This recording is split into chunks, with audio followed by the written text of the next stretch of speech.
From censored files to clear evidence, this is Redacted Realms. The CU tunnels, a labyrinth with no exit, made the Americans tremble with fear. SA labyrinth with no exit? Because this place stretches over 100 kilometers with an extremely cunning structure, and on top of that, That's how we perceive it in peacetime, but during the war, it was far more terrifying. An American infantry that fought in Vietnam, Jones, when revisiting this battlefield, had to personally share that. I was invited by tour guides to see symbolic sections of the tunnel system at heroic site. Only now do I understand why, during the fierce battle on this land on the afternoon of the 30th Pet in 1967, the infantry units in our tropical division knew very well that there were Viet Cong soldiers underground. But no one dared to call down to chase them, only staying above to throw grenades or drop mines. In their minds, this was precisely the gateway to hell. Just going a bit deeper, they would close their eyes without even knowing what bizarre thing was happening. Or they would catch a glimpse of our troops' sudden appearances and disappearances before falling. So specifically, how did our people build these tunnels? And what is it about these tunnels that made many American soldiers so terrified? Let's find out with V2T. The question everyone wonders is whether this great project was conceived by some architect?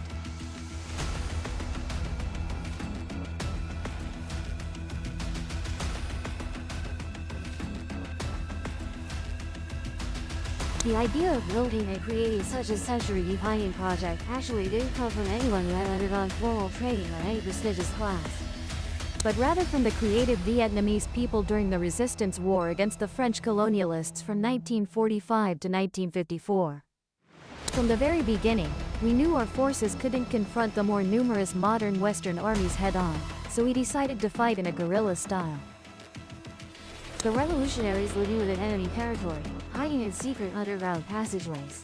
However, initially, the tunnels were designed very simply, with only a single entrance for going up and down, just wide enough for a person's shoulders and with an air vent for breathing. But it also had a drawback, because it was too small. If discovered by the enemy, our troops would have no way to escape. Therefore, longer tunnels with more entrances gradually began to be replaced, then gradually, from one house leading to another, forming multi-purpose tunnels for hiding troops, storing food, sheltering people, and concealing weapons. Then gradually, the tunnels were dug cunningly, winding, with branches, intersections to mislead the enemy, forming an underground city up to 250 kilometers long. To the extent that we had to place directional signs in some places so newcomers wouldn't get lost. But digging tunnels isn't as simple as just digging a hole in the ground. Favorable timing, geographical advantage, and human harmony. It was very convenient that the soil in CU Kai was laterite, a type of soil with an extremely solid structure and very but saying is easy. The construction of digging the earth isn't just digging like that. Digging the earth was extremely arduous for the local people. Whenever the dry season came, the soil became very hard. It took a whole day to dig a section only about 6 meters long. In contrast, during the rainy season, it was very convenient. The soil was very soft, and our troops could dig twice as fast. Mr. Levendau, one of those who participated in digging the tunnels, also shared that besides the soil issue, encountering termite nests was the foremost terrifying obstacle for tunnel diggers. Besides being bitten painfully by termites, the soil was also hard. The nests were unimaginably long, and looked, at most, only a few decimeters could be dug per day, especially during emulation competitions. Encountering a termite nest but a few termites couldn't cause difficulties for those who worked for the people in the country. The tunnel diggers invented a special type of hoe, specifically used to break open termite. Instead of a hoe with a blade, they started using a hoe with a sharp, hard, and heavy pointed tip to chisel and gradually remove the stubborn, long layers of the termite nest. However, it was no different from confronting death. When digging and the enemy flooded in, the tunnel diggers were forced to run down into the tunnels to hide.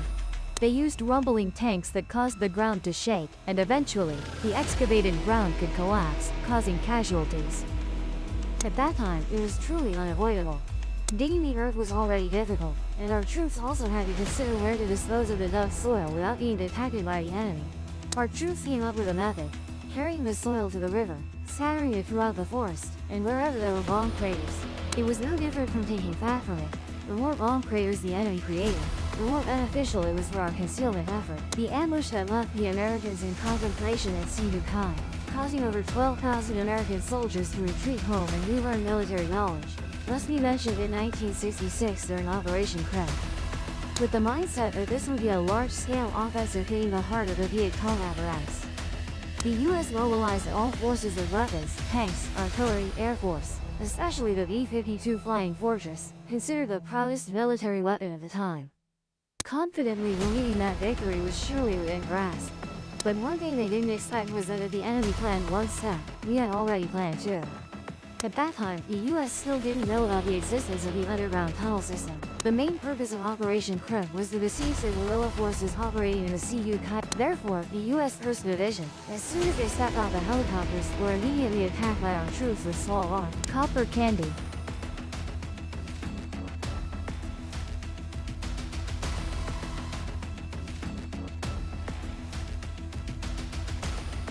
However, after fighting for a while, the Americans finally discovered the tunnel hatches.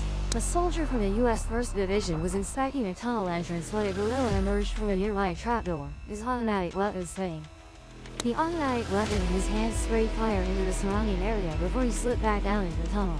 The 1st Division soldiers then descended into the second tunnel, but as they went down, a second gunman emerged from the third tunnel and opened fire on them.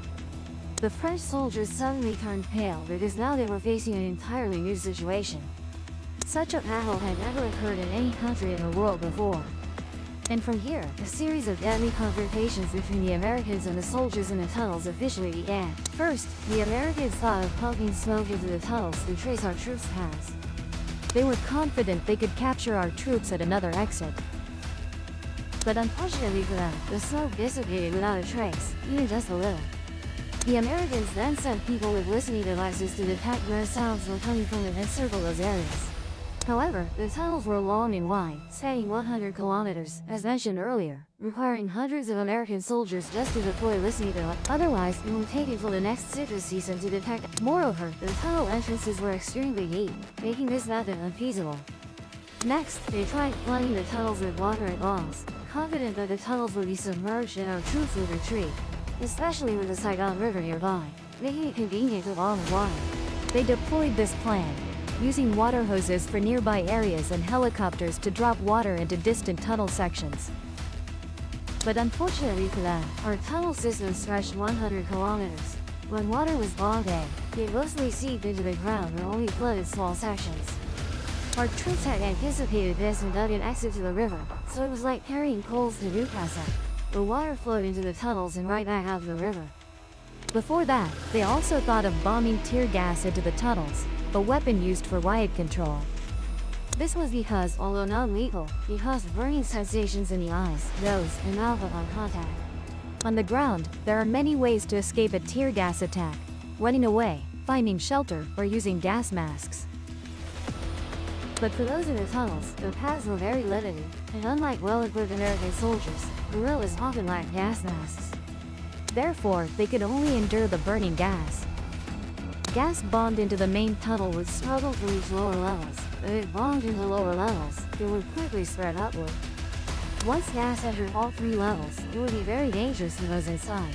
Fortunately, after a few days, our troops devised a way to avoid this. That was designing trapdoors that could seal off the levels. If the lower level heard that the upper level might be breached by gas, they would immediately close the tunnel door to prevent the gas from spreading. Another method our troops devised was designing U-shaped connecting tunnels. To visualize it better, the U-shaped tunnel would be dug deep into the floor of the main tunnel, about 1 meter down. Then run horizontally for a short distance before rising back to the level of the first tunnel. Sometimes, this tunnel section also served to mislead, making enemy soldiers think they had reached the end of the tunnel.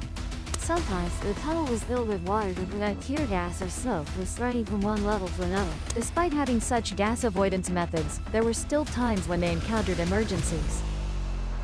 In such cases, our troops would use urine on a cloth to wipe their hands and then cover their mouths, eyes, and noses. Simply put, the ammonia in urine helped alleviate the pain caused by tear gas. If you didn't know, this is also an effective way to relieve pain from sunburn. Feeling too frustrated with this complex system, the Americans decided to send soldiers to crawl in and personally destroy the Cu Kai. However, our Vietnamese people had already calculated everything. The tunnel entrances in the Cu Kai tunnels were always designed very small, just enough for Vietnamese people to crawl through. So, the Americans recruited a 600-strong team of hired Korean mercenaries. These people, known as the tunnel rats, had the task of crawling into the tunnels, but it wasn't that easy. Our troops had placed a series of booby traps under the tunnel. The enemy only needed to discover a hatch, pull it open, and they'd be sent to meet their ancestors without knowing when. Once exploded, the tunnel entrance would collapse, burying everything under sand and silt. Thus, all traces of the tunnel would be lost. But later, the Americans learned this trick, so the traps became ineffective. Only then could they truly crawl down. The tunnel rats hadn't even made it past 4 names, 2 above, 2 crawling into the tunnels. Each was extremely well equipped, from gas masks. Submachine guns fire extremely fast, then water barriers, poison gas blowers. However, modern weapons also have their downsides. Gas masks are cumbersome when crawling into pitch-dark tunnels and prevent hearing any movement inside. Not to mention the narrow tunnels and large guns. Besides supporting teammates, they're useless due to tight spaces. But small guns aren't better either. Firing in small tunnels like the M1911 is practically suicide.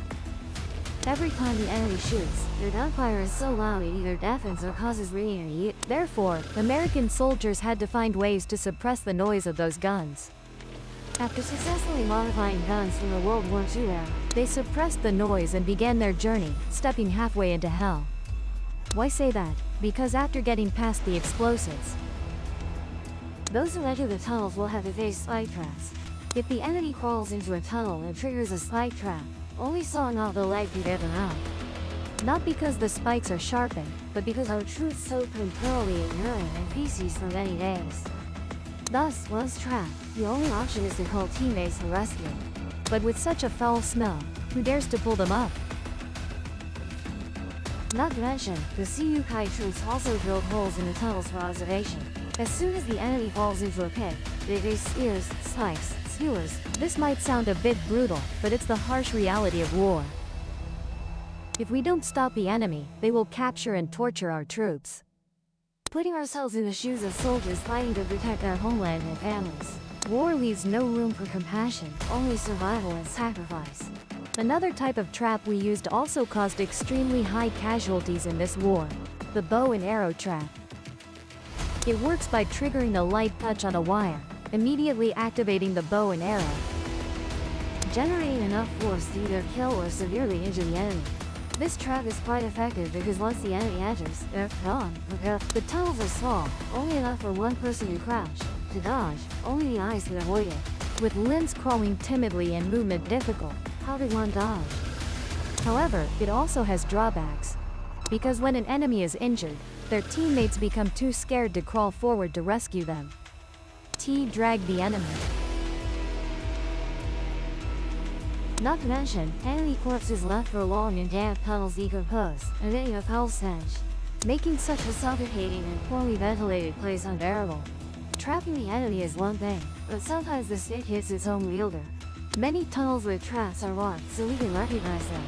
But in war, when chased by the enemy, sometimes retreating hastily in dark tunnels, our troops accidentally trigger their own traps, which is truly regrettable. Seeing human efforts as unfeasible, the US decided to deploy service dog squads. About 3,000 dogs were raised, rigorously trained, even given ranks before being sent to the battlefield. These dogs were from West Germany, excellent and keen at sniffing out people. Initially, they caused difficulties for our troops because human sand rising through ventilation holes, and tunnel entrances made it easy for the dogs to hunt. Our troops then devised a method of grinding chili peppers mixed with pepper powder and sprinkling it into ventilation holes. But the dogs inhaled this powder and sneezed noisily, making it easier for the enemy to detect us. We had to think of another way. At this point, we decided to use soap, perfume, and American soldiers' clothing to spray at tunnel entrances. The dogs smelled the familiar scent of their trainers and didn't detect our troops, saving rice and food. But in the difficult circumstances of war, how did our troops have enough perfume or enemy clothing to mislead such a fierce dog squad? So, our troops decided to launch a campaign to solicit ideas for dealing with the dogs. Many types of traps were invented to harm people, and also aimed at trapping the dogs. Any creature that sniffs around people is immediately fed copper candy. According to many published documents, in the campaigns using dogs to attack the CUK hosts, 300 dogs died from disease and were also sold. So, neither people nor dogs could finish off our army. When the enemy used dogs, we played even more dangerously, using snakes. When our troops evacuated to another location, we would leave a few venomous snakes behind, operating similarly to the traps mentioned above. When the enemy crawled in and lightly touched it, the trigger would immediately release the snakes from the cage. They would crawl over and get a few gentle tasks, and the enemy would be reunited with their family forever. However, gradually, after being tapped too many times, the enemy became open. Before crawling into the tunnels, they released ferrets first to hunt. Thus, the battle with the animal world was temporarily set aside. Earth healing.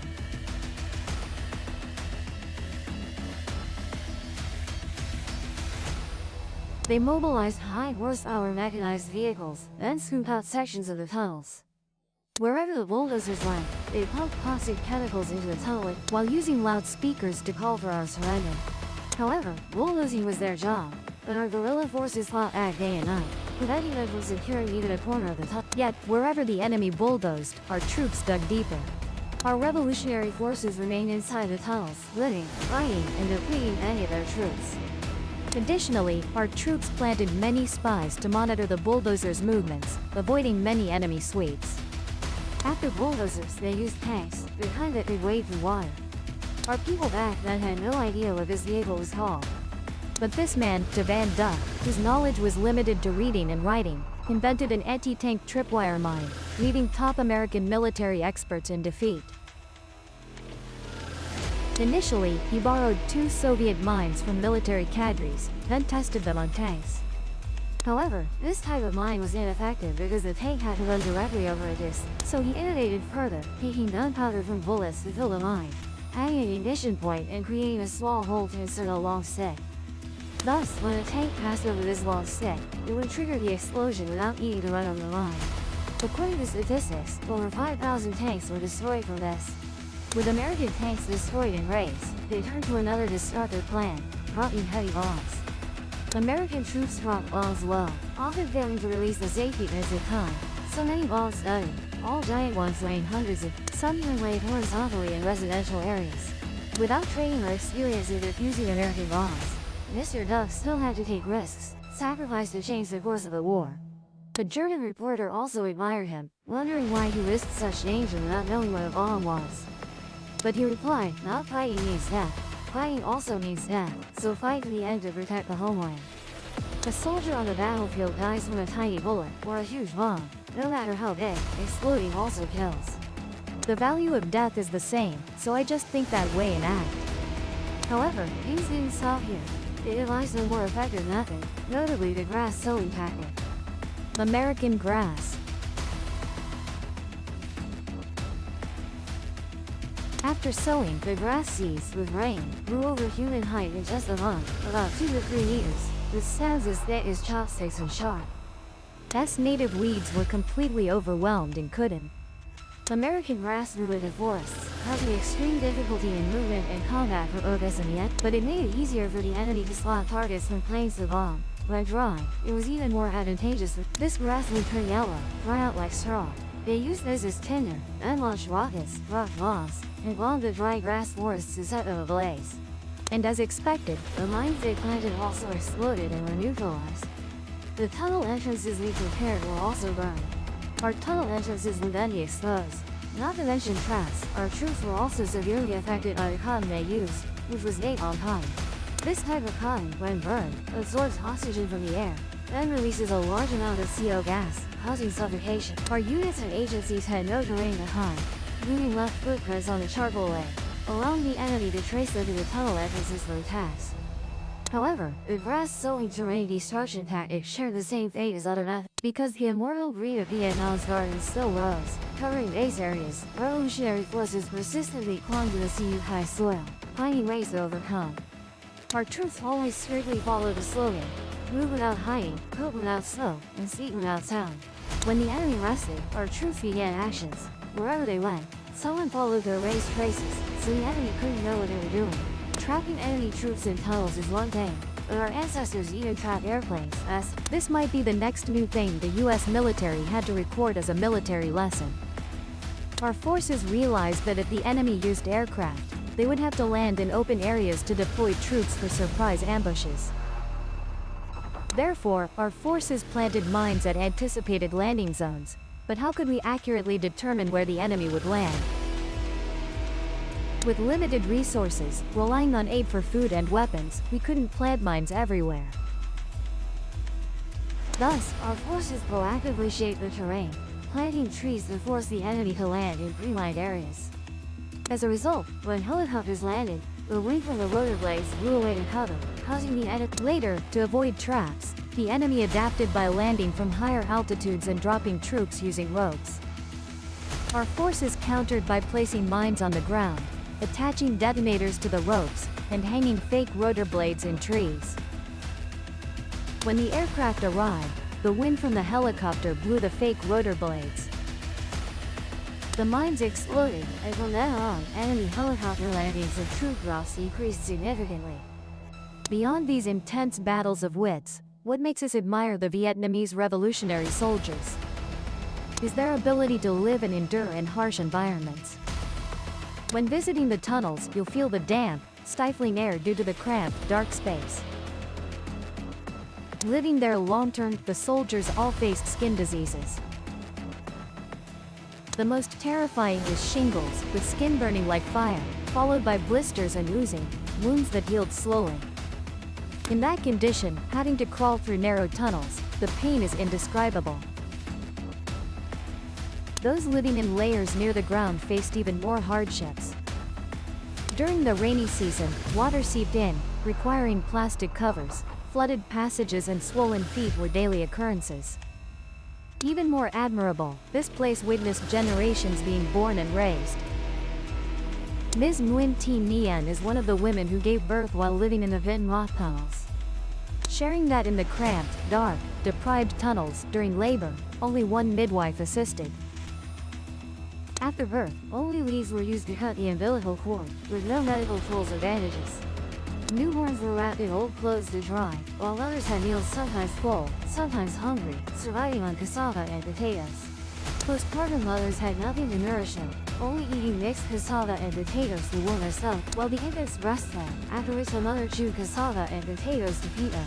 Thus, the Cu Kai tunnels are not only a great military work, a maze that stumped the American forces, but also a symbol of the resilient spirit, iron will, and creativity of the Vietnamese people during the anti-American resistance for national salvation. What do you think about the Cu Kai tunnels and the ingenious battles of wits of our people?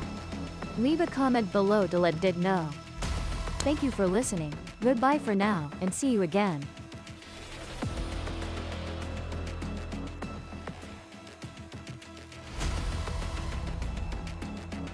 Subscribe to the Redacted Realms channel for the latest videos.